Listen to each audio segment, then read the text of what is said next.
Hey everybody, welcome back to the Sports Place. As usual, I'm joined by my two co-hosts, one who was a flag football quarterback, benched of course, and another who was a speedy receiver, 100 pounds and 4 cheeseburgers ago. Yes. I have a speedy pass, but don't forget to always bring it back. Now you just eat those cheeseburgers real fast. That's Okay, guys, so there's been some debate about Mac Jones and Tua. Both have history in Alabama. Who do you think would be the best prospect? I don't think I know who would be. I know who is the best prospect. It's obviously Tua. And I'll give you 3 reasons why. 1, he's more accurate and it's proven through his stats. 2, his pocket presence, his ability to get out of the sack and make things happen downfield with his legs, which Mac Jones does not have. Mac Jones was actually blessed with one of the best offensive lines in the country. So who knows what's going to happen on the next level when your O-line is not guaranteed to be. You don't have those same 5 guys who've been there for 3.5, 4 years doing the same thing. But back to Tua. And the third reason is Tua's arm strength is a little bit more than his. I feel like he got the ability to get those deep balls down there that Mac Jones may not be able to, especially if the O-line is not as substantial as Alabama's O-line. I go back to the Dwayne Haskins thing. If you got him in the pocket where he's one of the best O-lines, he's going to sit back there and pick you apart. But if you got a second-year tackle out there versus an all-pro defensive end, who knows what he's going to do when that ball has to come out a little faster. So my choice is obviously Tua. And Tua already has a year on this belt in the league. So we got a little bit more to go off than Mac Jones, which is a college quarterback. So whatever Mac does this year or where he gets drafted will show a lot too. Okay, so this is the same guy, Savon, that is, Savon Walker. Me. That one. Of the New York Guardians. Mm-hmm. Savon Walker of the University of Maryland Terrapins, who said, "Oh, if you played in the SEC, that's like playing in the league. You know, it's the exact same thing. You know." See, now you got. I didn't say the exact same thing. You made it seem like, oh, you know, Michael Sam played in the SEC, so he could play in the league. I'm saying it's different. A quarterback and a defensive lineman playing in the SEC is different. Now let me just break this down here. So we're looking at Mac Jones, right? Senior year, 41 touchdowns, 4 interceptions, 77.8%. What other Alabama quarterback hasn't done that? What's that? What other Alabama quarterback hasn't done that? All right, well, let me finish. 4,500 yards. Pro Football Focus rates him higher than Joe Burrow, Kyler Murray, and Baker Mayfield. Tua, 4,000 yards, 69% completion percentage. And let's remember, Tua had Ruggs, he had Judy, he had Waddle and Smith, and both Waddle and Smith both said that they preferred Mac Jones as a quarterback. Now, it is fair to say that Tua was coming off of an ankle injury. And then, of course, he had the big devastating hip injury. Tua also had a decent rookie year. I mean, I think people, for some reason, because Fitzpatrick came in and had some decent success, a lot of people are downplaying the year that Tua had in the NFL, 64% completion percentage, 11 touchdowns to 5 picks, also added 3 rushing touchdowns. He had a decent rookie year. Was it, an explosive blowout, coming out party? No. But he had a decent rookie year. And I think he recognized the difference, like many quarterbacks, the difference between throwing in a 1-yard window versus throwing in an 8-yard window when you're throwing to your receivers. Mac Jones I think it's absolutely correct that Mac Jones is not going to be able to stand in the pocket for 7 seconds untouched without anybody in his way and throw a strike right down the field to a Waddle, a Jalen Waddle who's open by 9-10 yards, and who can either slow up or keep going faster, and still no cornerback is near him. So the answer to this really is, it all remains to be seen on where Mac Jones goes and who Mac Jones plays for and where Mac Jones' head is. What I do know is Tua was the best quarterback available in his draft. I have no problem saying that. I mean, of course, he was in there, I believe, with Joe Burrow. I think that's his draft class. I still think Tua probably has the biggest upside. It's tough with him and Joe Burrow, but it's close. Yeah. And then Mac Jones is by far not the best quarterback prospect in his draft class. There are probably 4 quarterbacks before him when you look at Trevor Lawrence, Zach Wilson, Trey Lance, and Justin Fields.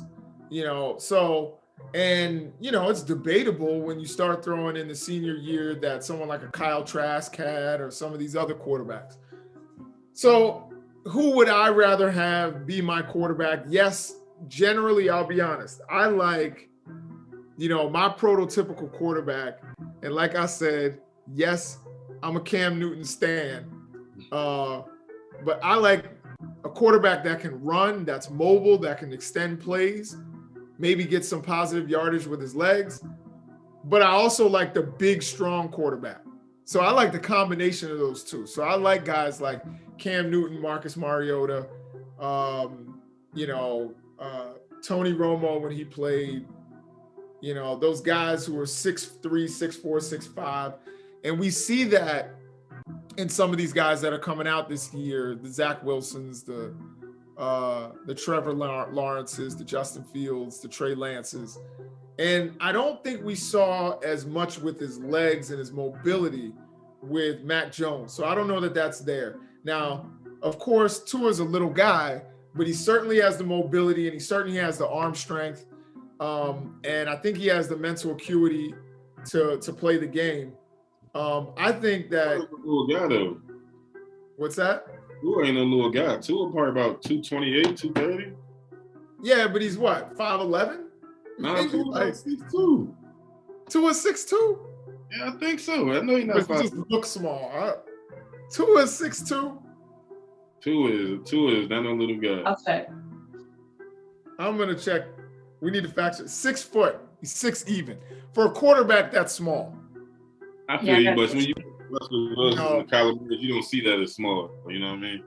Yeah. I mean, Kyler Murray's like 5'7", so it's a little. I have no comment about height. Sorry. I mean, you look at, some of these other quarterbacks. I'm thinking about like the quarterbacks who have come out recently, the Daniel Joneses. I'm thinking any quarterback 6'2" or over is usually what we're looking at. If you're under 6'2", you're an undersized quarterback, and if you're 6 foot or lower, Erica, it's like a lot of women say they don't date guys who are 5'10". They want the 6'3", and they're like my height, 5'2". Right, exactly. All right. So with all that said, then who do you think would be the best receiver in the draft? All right, I'm gonna take this one. So I really like Jamar Chase. I think that he's really good, but I'm gonna go with Kyle Pitts. If I have that name correct. I hope I have the name correct. But the kid from Florida, he's big. He can play tight end. He can block. And, he certainly can catch. They say he's kind of like an Aaron Hernandez. And Savon and I both have talked about how much we like Aaron Hernandez. As a player, outside things aside, he's right. Yeah, I mean, some Kyle Pitts, you can line him up at H-back, you can line him up at, tight end, you can line him up in the slot, and they say he's pretty much got enough speed to even line up outside if you in some packages. So I like his versatility, just like I like versatile quarterbacks, big, strong, versatile quarterbacks. I like big, strong, versatile receivers. And Kyle Pitts is all of that. We'll see. I am interested. I know you say, it's all about game speed, but I am interested to see Kyle Pitts 40 time. because I want to see, can you really line him up outside in certain situations? You know, if he's running a 4.7, then you can't line him up outside. But if he's running a 4.5, or even a 4.6, you might be able to put him, because if he's your best player on your team, you might be able to put him in a lot of different spots, a lot of different packages. He can protect the quarterback in certain situations. He's not the biggest guy, but he can do the job. And, he can catch balls all over the field. So I think, Kyle Pitts is the guy that I would go with. Nothing wrong with Jalen Waddle or Devontae Smith. I think both of them are incredible receivers. But we watch Henry Ruggs. Henry Ruggs. We watch Henry Ruggs. Henry Ruggs had he was decent, but he didn't break the bank this past season. We've seen some other Alabama receivers outside of Amari Cooper who have been okay, but not, with the exception of Amari Cooper, like I can't think of anybody who's just been devastating, shook up the football world. So I would probably go with Kyle Pitts for his versatility.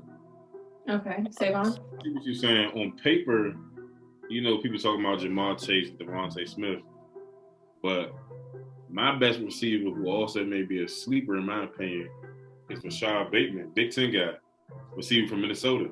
6'2", 210. You got great route running skills, quick separation, and he'll go up and get it on you.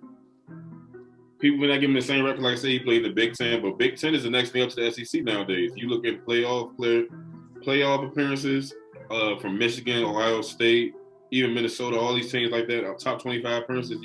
People are saying that the Big Ten is the next thing up to SEC. Of course, SEC is what it's supposed to be, but the competition level is still there.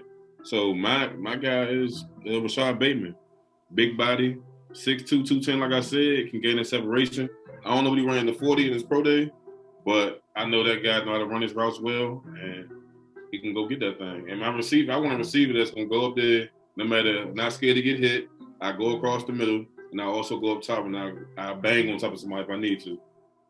And that's why you need Kyle Pitts. You want to talk about somebody who can go across the middle like I look at Kyle Pitts as, I think the best. He's part Aaron Hernandez, and he is part Terrell Owens. You know what I mean? Like big, strong guy, sure hands. Terrell Owens could go through the middle, and he could beat you outside.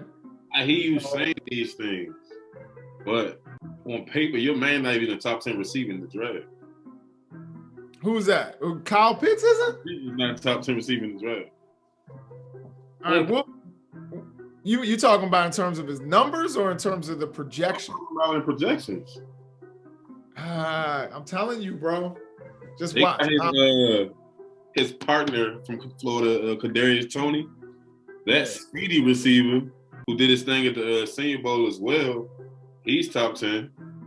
But I feel like, as you know, receivers with speed always get that quick build. You know what I mean? Everybody want that fast guy. Because like I said, they lead these teams and they throwing the ball deep downfield. So I see what you're saying about the big body receivers, but they don't always pan out. Yeah, I mean, no one always pans out. Thanks for tuning in to the Sports Place. Please like and subscribe. Be on the lookout for more videos from Tor Productions. And we love to hear from you in the comments.